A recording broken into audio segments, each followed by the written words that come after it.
Welcome back, everybody, to the Meeple Marathon. Today I'm going to be going through my top 20 of 2020 in 20 minutes. Before we get started, however, I do just want to give a couple of honorable mentions to my list. And these first three here are ones that came out in 2020. I just didn't get around to playing them until the new year here. But I've been very excited about these three games. They probably would have easily made my list. So I just wanted to give them a quick shout out here. Check out the channel for more content on these games. Those games would be Dwellings of Eldervale, Shadows of Kilforth, and Lost Ruins of Arnak. These games are all games that I have been enjoying thoroughly here at the beginning of the year and would highly recommend. Keep an eye out for them on my top lists of 2021. Now, last but not least is two games that I wanted to mention that I did pick up in 2020. The first one being Jaws of the Lion. This one simply is not on my list because I haven't had a chance to play it yet. I am saving it for when my gaming group can get back together again post-pandemic, and so I simply just have not had a chance to fully experience Jaws of the Lion. The second game is Cartographers. Now, this game is probably my number 21 on my list of top 20 games. I really enjoyed playing this. I really enjoyed playing this over Zoom with my gaming group when we couldn't get together in person. But I ended up deciding or spent a lot more time playing this game in a different form. And so keep an eye out for Cartographers appearing on a different top list of mine coming out very soon. So without further ado, let's go ahead and get started with my top 20 list of games from 2020 in 20 minutes.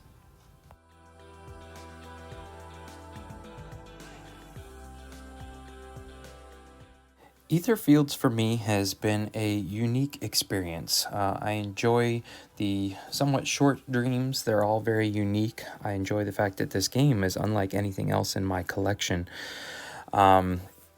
The storytelling is magnificent. The art is magnificent. Enjoy the exploration aspect of the game. But the reason that this fell to number 20 is simply the fact that it feels like work getting it to the table, and it feels like work sometimes playing it. I mentioned in my review that flipping back and forth through the secrets manual just feels like a big burden to get through this nice story. It's also very disconnected for me, and maybe at some point down the road here, if I continue to play it, it will connect and become an amazing story. But as of right now, I'm not 100% sold on Etherfields.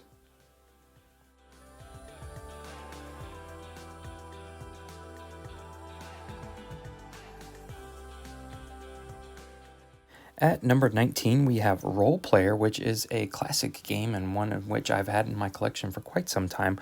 But the Fiends and Familiars expansion, along with the big box, came out in 2020, which got Role Player back to the table for me and got me excited about it again. The Role Player in general is a great game. I love the dice rolling puzzle aspect of it. I just feel like that Fiends and Familiars was a nice expansion, but wasn't nearly the brilliance that Monsters and Minions was. I feel like it just didn't quite add that much. And in the end, the big box storage solution really was just a big box. And it was disappointing that if you didn't spend the more money on the broken token insert than the expansion cost, then you were stuck with figuring something out for yourself, which I did. But that's why Role Player ended up at number 19 for me.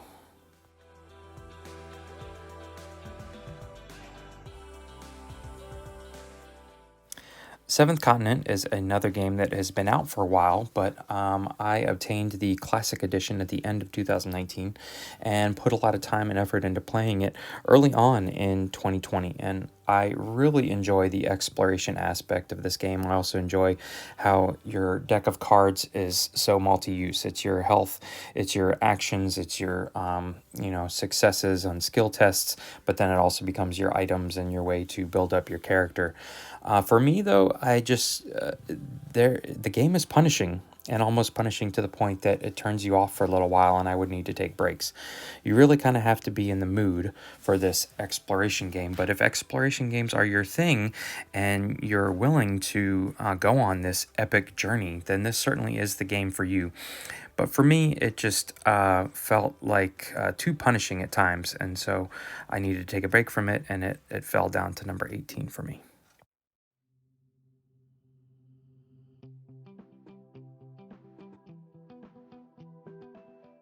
I was very excited for Warp's Edge when I backed it on Kickstarter, being that it was a solo-only game, and it became the first bag builder in my collection, which I really enjoy deck builders, so bag builders is right in line with deck builders. The space theme is nice, and the game works, especially the storage solution for the tokens and everything. It's fast, it's easy to learn and play, and the fact that it is just strictly geared towards solo players, I really appreciated. I enjoy the unique aspect of all the various enemies and the ships that you can play with, but in the end, I felt like the kind of minion level ships that you would have to plow through again and again and again, and those didn't really change much from game to game, felt a little repetitive. It made it so that I didn't have any reason to kind of keep playing other than to experience the different ships and different enemies.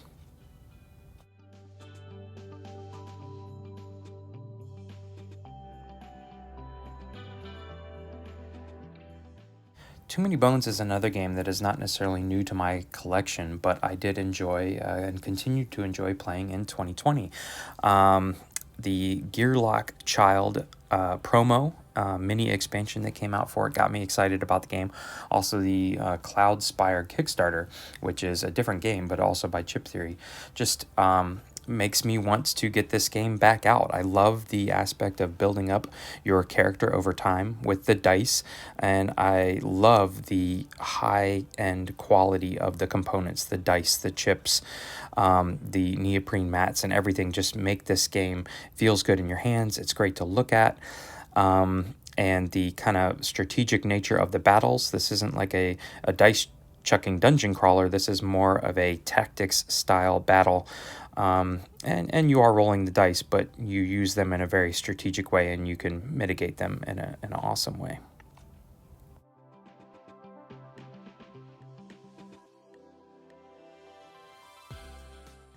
Now, Viticulture is a classic. It's a classic worker placement game, and one that I had just never really given a lot of thought to up until late in 2019, and then, started enjoying it in 2020. And this is really just a pure worker placement with a great automa, very simple to work through, but it also was a game that I was able to convince people to learn or give it a try because of the theme. I never thought that a worker placement game centered around winemaking would be in my wheelhouse, but I really do enjoy this game. The theme really comes through well, and it's easy enough to teach to people once they understand that your objective is to work through all the stages of getting wine from planting a field to selling the bottle. But I also really enjoyed the kind of mini scenarios that they offer up. I believe it's 9 or 10 for the solo AI. It gives nice variety to the solo game.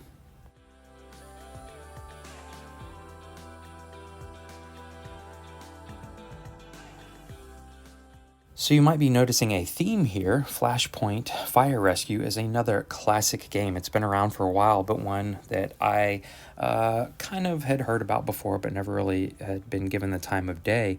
And in playing Ghost Fight and Treasure Hunters with my kids, really decided that I wanted to find a game in that wheelhouse, the kind of action selection game with the pandemic style spread of something. Try something that was a step up in difficulty. And this game has not disappointed. The turns are really fast. The gameplay is very straightforward, but it almost feels like an action adventure movie or something like that, with the looming threat of the increasing the fire taking over. And the map expansions are just a great way to add some more content to the game, because they're not expensive and they pretty much just give you a new board, but they add just enough of variety to make the game exciting.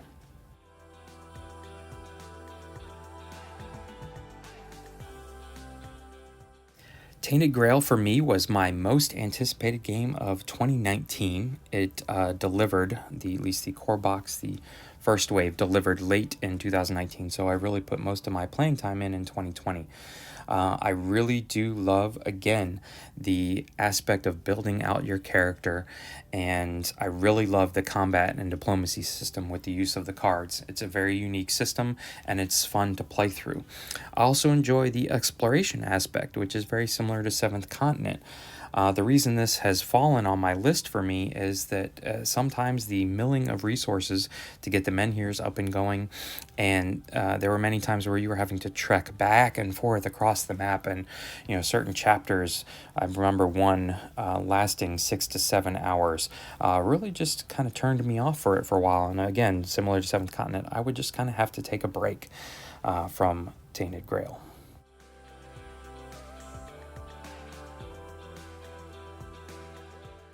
Coming in at number 12 is another game that I have had in my collection for quite some time, but still enjoy playing to this day, and enjoyed it a lot in 2020. And that is Marvel Legendary, along with the Legendary Encounters line.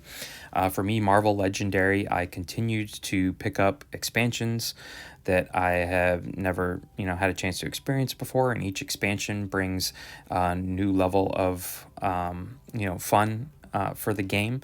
But for me, Legendary Encounters, especially an alien deck building game, is my favorite of this kind of line. And really, the biggest thing is that having those kind of individual hero-specific cards that get shuffled into your deck, and the objectives. I've never understood why they haven't added objectives in this style to the Marvel Legendary game, but either way, I also picked up Firefly Legendary Encounters, played through that, which was great, but not quite as good theme-wise as Legendary Aliens.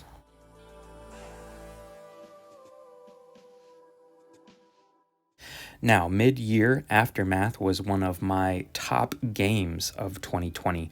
I really enjoyed the kind of storybook dungeon crawl feel, especially the ease of setting up and moving from page to page. I really enjoyed the storyline, the miniatures. I enjoyed painting those up, really high quality components. I really enjoyed the kind of poker cards and having a deck or hand of poker cards that you would use to pick your and choose your actions. And I was really enjoying this game. I think in the end, though, some of the stories felt repetitive because you always had to start from the same area and work your way through these scenes or these pages that you had seen over and over again. Also, the disjointed nature of truly being able to pick any mission felt like the story became very disjointed. I would have enjoyed a little bit more linearity in the story with Aftermath.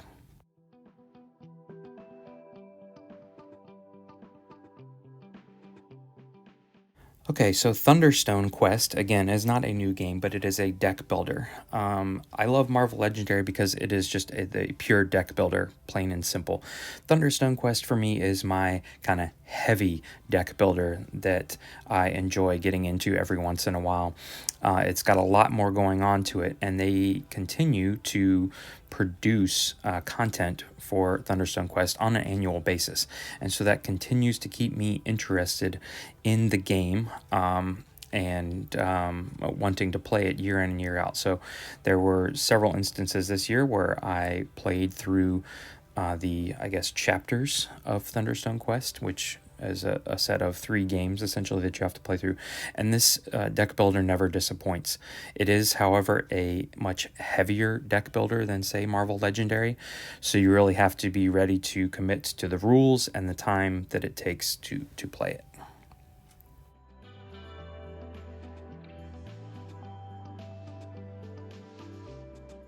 Kingdom Rush Rift in Time was another highly anticipated Kickstarter of mine. I loved the app, the iOS app, Kingdom Rush, and was really excited for this kind of polyomino puzzle style of game where the theme really just oozed out of it. The theme is really there. So if you enjoy Kingdom Rush, this is definitely a game that you want to check out. And the reason why this game isn't quite as high is because it is just hard. The game is not easy, but it is one that I continued to come back to. I continued to punish myself because I wanted to just conquer each scenario and then move on to the next one and see how the next one worked out.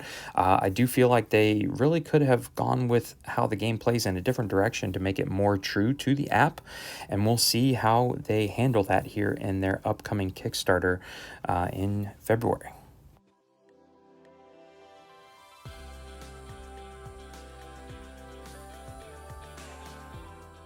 Okay, so in 2020, I really started to enjoy tableau builders along with my deck building, love for deck building. And Wingspan is one of those tableau building games that is easily the best looking game that I own. Easiest on the eyes, pretty to look at. And I just love how the birds combo together. The component quality in this game is superb, and the AI just works. It works well to not, be a burden to run, but also feels like you do get a challenge. In my first playthrough on the channel, I actually lost to the AI, which is nice. I enjoy not having an AI system that I'm always going to beat, but it's also not just a kind of beat your high score thing. So I highly recommend Wingspan as a game that's just a pleasant to play. It's almost relaxing to sit down and play Wingspan.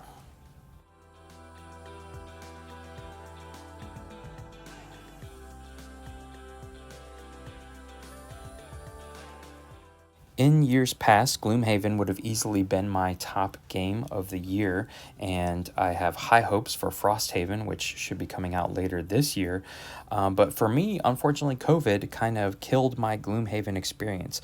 Gloomhaven is one of those games that I play in a group on a regular basis and did not want to necessarily give up that group. So I actually did not even get to Jaws of the Lion, which probably would have made this list. It made a lot of people's lists, but for me, it's still sitting in the box because I haven't been able to get my group together. I did, however, attempt to play Gloomhaven over Zoom and then played through the campaign that they established on Tabletop Simulator during the Frosthaven Kickstarter campaign. And so I still enjoyed this game, and I do love all parts of Gloomhaven. It just fell on the list for me because I really didn't get to play it that much, unfortunately, due to the pandemic.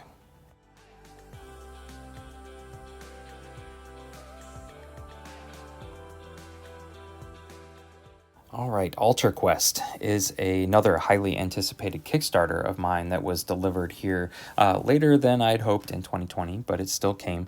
And this is a pure dungeon crawler with the modular deck system. This is my first foray into the MDS system, and I do enjoy it. I do enjoy kind of being able to mix things up, experience the different characters.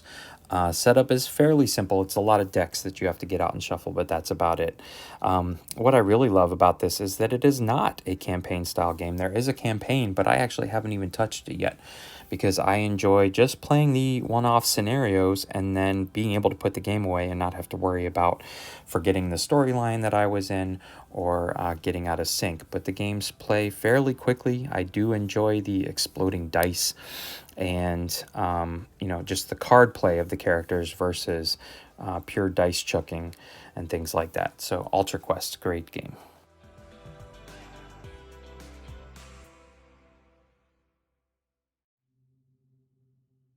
Everdell is my top tableau builder, similar to Wingspan. And this has kind of a hybrid worker placement / tableau builder nature to it.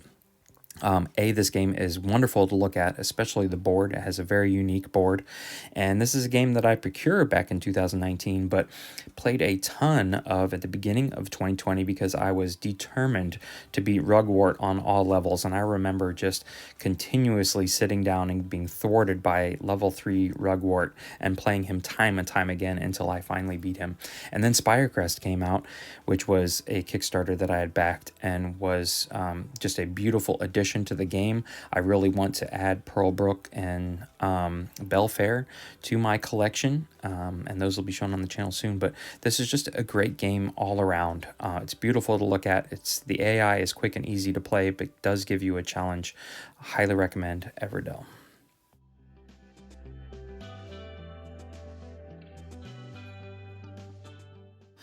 Descent, Journeys in the Dark, along with, I will say, Imperial Assault, is the one game on the list that new content did not come out for it in 2020. It did not come out late in 2019. This is an oldie but a goodie. This is a classic in my game library that I probably will never get rid of. It is a pure dungeon crawler.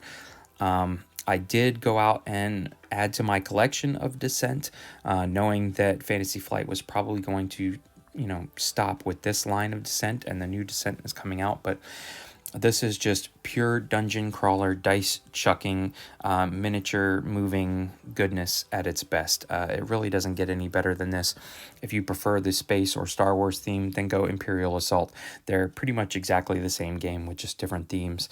And I just happened to actually get Descent to the table this year. I've been painting up my Imperial Assault collection, so didn't get that to the table, but I just absolutely love this game.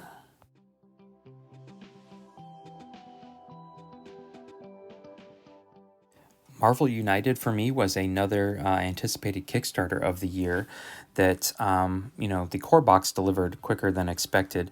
And I actually was surprised by how much I enjoyed this game. And it's coming in at number 2 for lots of reasons. One is the simplistic nature of the game. It's very easy to play, very straightforward, but there's a lot of game packed in here. Second is the miniatures are just fantastic. Probably the highest quality miniatures that I own. And it's just bonus that they are Marvel characters, and will really enjoy painting these up when I get around to them.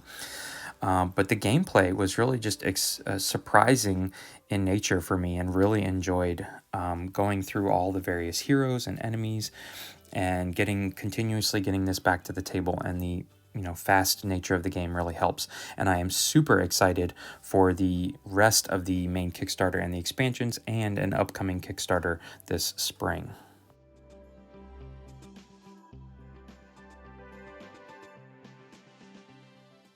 Okay, so for anyone familiar with the channel, this should come as no surprise that Marvel Champions came in at number 1.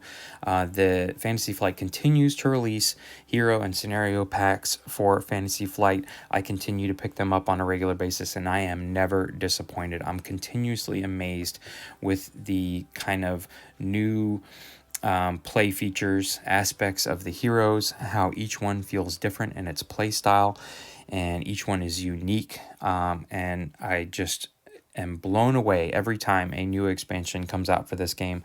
I immediately get it to the table, and really the only disappointment I had with this was the kind of campaign aspect of the Red Skull, Rise of the Red Skull big box expansion. I was a little disappointed that didn't feel more of an epic journey. It just felt like 3 games back to back to back, but the games individually by themselves are amazing to play.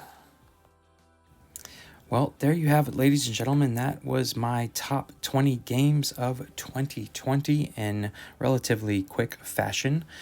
I did want to highlight a few games that I am excited about here in 2021, and I'm looking forward to playing.